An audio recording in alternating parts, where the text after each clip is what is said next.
بسم اللہ الرحمن الرحیم۔ السلام علیکم دوستوں، مجھے امید ہے کہ آپ سب لوگ بالکل خیریت سے ہوں گے۔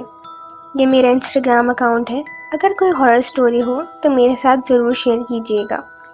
کہانی کی طرف چلتے ہیں۔ فریب۔ کہتے ہیں وقت کو کبھی برا نہیں کہنا چاہیے، مگر نہ جانے کیسا دور آ گیا ہے، کتنی بھیانک خبریں سننے میں آنے لگی ہیں، کتنے پراسرار واقعات لوگوں کے ساتھ پیش آ جاتے ہیں کہ بس توبہ، نہ چاہتے ہوئے بھی منہ سے نکل جاتا ہے کہ وقت بہت برا آ گیا ہے۔ فریب ایک بالکل سچا واقعہ ہے۔ اس کہانی کے کردار حقیقی ہیں، بس میں نے ان کے نام تبدیل کر دیے ہیں۔ آپ نے دیکھا ہوگا ہر فلم اور ڈرامے کے شروع میں ڈسکلیمر دیا ہوتا ہے، لیکن میں یہ چاہتی ہوں کہ اگر آپ کو میری یہ کہانی سے ملتے جلتے کردار اپنے آس پاس نظر آئیں تو آپ محتاط رہیں۔ یہ واقعہ ہماری ایک جاننے والی خاتون کے ساتھ چند سال پہلے پیش آیا تھا۔ ان خاتون کا نام ہم رابعہ فرض کر لیتے ہیں۔ رابعہ ایک بہت نیک اور ایماندار خاتون ہے۔ ان کے 3 بچے ہیں۔ جب یہ واقعہ پیش آیا تو ان میں سے 2 کی شادی ہو چکی تھی، جبکہ چھوٹا بیٹا اسکول میں پڑھتا تھا۔ رابعہ باجی کے شوہر بھی بہت نیک اور سیدھے سادے ہیں، مگر وہ بہت بااصول اور کھرے انسان ہیں۔ نہ وہ غلط کام کرتے ہیں اور نہ غلط کام کرنے والوں کو برداشت کرتے ہیں۔ رابعہ باجی نے اپنے گھر میں ہی اپنا پارلر کھول رکھا تھا، جو بہت اچھا چل رہا تھا۔ رابعہ باجی کرائے کے گھر میں رہتی تھیں اور جلد از جلد اپنا ذاتی گھر خریدنا چاہ رہی تھیں، جس کے لیے وہ پارلر میں دن رات محنت کر رہی تھیں۔ انہوں نے کوئی ہیلپر بھی نہیں رکھی تھی اور خود ہی سارا دن گھر اور پارلر کی ذمہ داری سنبھال رہی تھیں۔ رابعہ باجی کے پڑوس میں ایک عورت رہتی تھی جس کا نام نسرین تھا۔ وہ کوئی 4-5 سال سے ان کی پڑوسی تھی اور اس کا رابعہ سے گھر آنا جانا تھا۔ جس طرح ہر محلے میں خواتین مل کر کمیٹی ڈال لیتی ہیں، اس طرح نسرین اور رابعہ باجی نے بھی کمیٹی ڈالی ہوئی تھی۔ رابعہ باجی نے کافی بڑی کمیٹی ڈالی ہوئی تھی کیونکہ وہ اپنا گھر خریدنے کے لیے پیسے جمع کر رہی تھیں۔ رابعہ باجی کی کمیٹی نکلی تو ان کے پاس 10 لاکھ روپے تھے۔ ابھی وہ بینک میں رکھوانے ہی جا رہی تھیں کہ نسرین سخت گھبرائی ہوئی ان کے گھر آ گئی اور ان کو بتایا کہ اس کے گھر چوری ہو گئی ہے اور اس کی بیٹی کا سارا زیور کوئی چرا کر لے گیا ہے۔ نسرین کے 2 بچے تھے، بیٹی بڑی تھی اور اس کی شادی ہونے والی تھی۔ نسرین کی پریشانی دیکھ کر رابعہ نے 10 لاکھ روپے اس کے حوالے کر دیے۔ نسرین نے وعدہ کیا کہ وہ 1.5-2 مہینے میں واپس لوٹا دے گی، مگر چند روز بعد تو رابعہ پر جیسے حیرت کا پہاڑ ٹوٹ گیا۔ نسرین راتوں رات اپنی پوری فیملی کے ساتھ غائب ہو گئی۔ وہ بھی کرائے کے گھر میں رہتی تھی اور اس کا شوہر بھی وہیں کام کرتا تھا، اور وہ اتنی خاموشی سے فرار ہوئی کہ کسی کو پتہ تک نہیں چلا، یہاں تک کہ اس نے اپنے بیٹے کو اسکول سے نکلوا لیا تھا، کسی کو علم نہیں ہوا۔ رابعہ اتنی شاک تھی کہ بیمار پڑ گئی۔ 10 لاکھ روپے ان کے لیے بہت بڑا اماؤنٹ تھا، ان کے خون پسینے کی کمائی تھی۔ سب سے زیادہ ڈر انہیں اس بات کا تھا کہ اگر ان کے شوہر کو ان کی یہ بے وقوفی پتہ چل گئی تو وہ بہت ناراض ہوں گے۔ رابعہ بیچاری اتنی کمزور ہو گئی تھی کہ پارلر بھی نہیں چلا پا رہی تھی۔ ایک دن ان کی ایک کلائنٹ ان سے ملنے آئی۔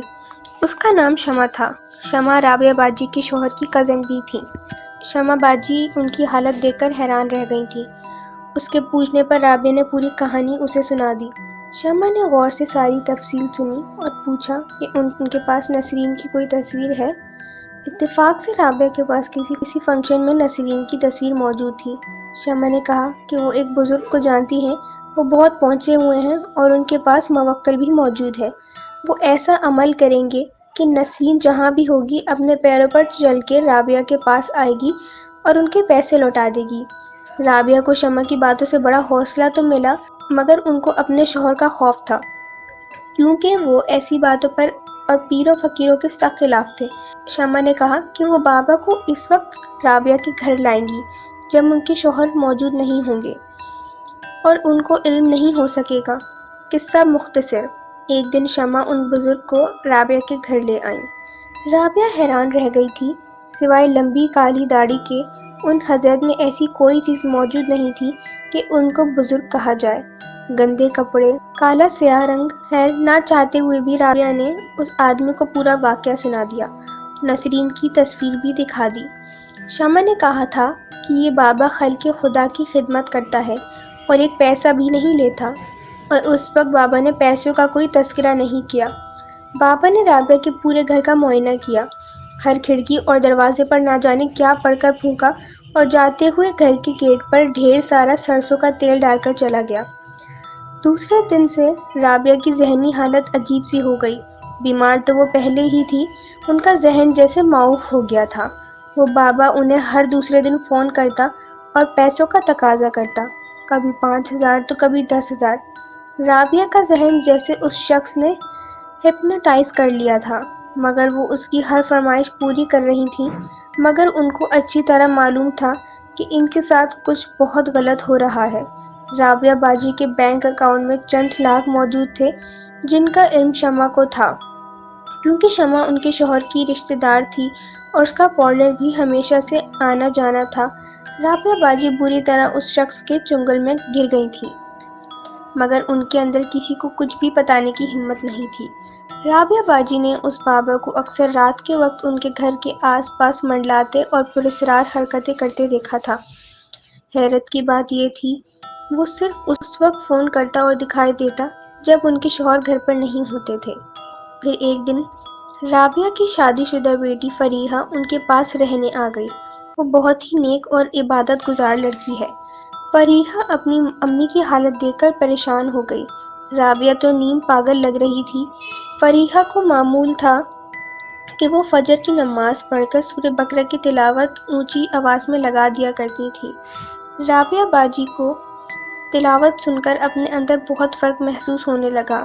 ان کے ذہن سے جیسے بادل چھٹنے لگے، دھند صاف ہونے لگی، لیکن اس کے ساتھ ہی ڈراؤنے خوابوں کا سلسلہ شروع ہو گیا۔ شمع ان کو بہت خراب حلیے میں نظر آتی تھی، بکھرے بال، خون برساتی آنکھیں، جیسے کوئی جادوگرنی ہو، اور وہ ان کو دھمکیاں دیتی، مجھے بھگانا چاہتی ہے، میں ایسے نہیں جاؤں گی، تجھے تباہ کر کے جاؤں گی۔ رابعہ پوری طرح خوفزدہ ہو گئی تھی۔ پھر ایک دن رابعہ کو اس شیطان بابا کا فون آیا۔ وہ بہت ناراض ہو رہا تھا اور کہہ رہا تھا، تم گھر میں جو تلاوت چلا رہی ہو وہ فوراً بند کر دو، میرا عمل خراب ہو رہا ہے۔ اگر تم نے تلاوت بند نہیں کی تو تمہیں تمہارے پیسے نہیں ملیں گے اور تمہارے ساتھ بہت برا ہوگا، بہت برا۔ مگر رابعہ اس کی حقیقت سمجھ گئی تھی۔ انہوں نے اپنی بیٹی کو ساری بات بتا دی، اور فریحہ نے بھی اپنے ابو کو اعتماد میں لے کر سارا قصہ سنا دیا اور وعدہ لیا کہ وہ رابعہ پر غصہ نہیں کریں گے۔ رابعہ کی حالت اتنی خراب تھی کہ ظاہر ہے انہوں نے غصہ ہی کرنا تھا، وہ تو دل سے چاہتے تھے کہ رابعہ ٹھیک ہو جائے۔ خیر، انہوں نے سب سے پہلے رابعہ کا موبائل نمبر تبدیل کیا تاکہ وہ بابا انہیں کال نہ کر سکے، اور فریحہ نے سورہ بقرہ کی تلاوت صبح شام کرنا شروع کر دی، جس کی برکت سے رابعہ آہستہ آہستہ بالکل صحت مند ہو گئی۔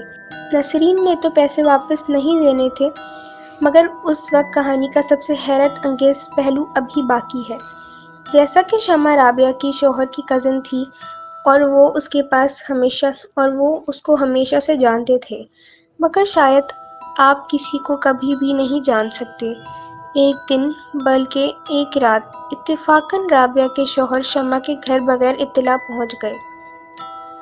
اس کے گھر میں اس وقت ایک گندے حولیے، لمبی کالی داڑھی والا شخص موجود تھا۔ اس کا حولیہ وہی تھا جو کہ رابعہ نے بتایا تھا۔ وہ اور شمع ایک ساتھ صوفے پر بیٹھے تھے۔ ان کے پاس عجیب و غریب چیزیں رکھی تھیں، جیسے بہت سارے بال، انڈے کے چھلکے، ٹوٹی ہوئی چوڑیاں اور کپڑوں کے ٹکڑے۔ یعنی شمع اور وہ شخص مل کر شیطانی عمل کرتے تھے۔ شمع لوگوں کو گھیر گھار کر بابا سے ملواتی تھیں اور وہ فریب دے کر ان کو لوٹ لیا کرتے تھے۔ آپ لوگوں کو بھی میں تاکید کروں گی کہ اگر آپ لوگوں کا کوئی ایسا واقعہ ہو تو آپ لوگ پلیز کسی بابا پر یقین نہیں کریے گا، ہمیشہ صرف اللہ تعالیٰ سے ہی مدد مانگیے گا۔ اگر کہانی پسند آئی ہو تو کامنٹ سیکشن میں ضرور بتائیے گا اور میرے چینل کو ضرور سبسکرائب کر دیجیے گا۔ ملتے ہیں اگلی ویڈیو میں۔ اللہ حافظ۔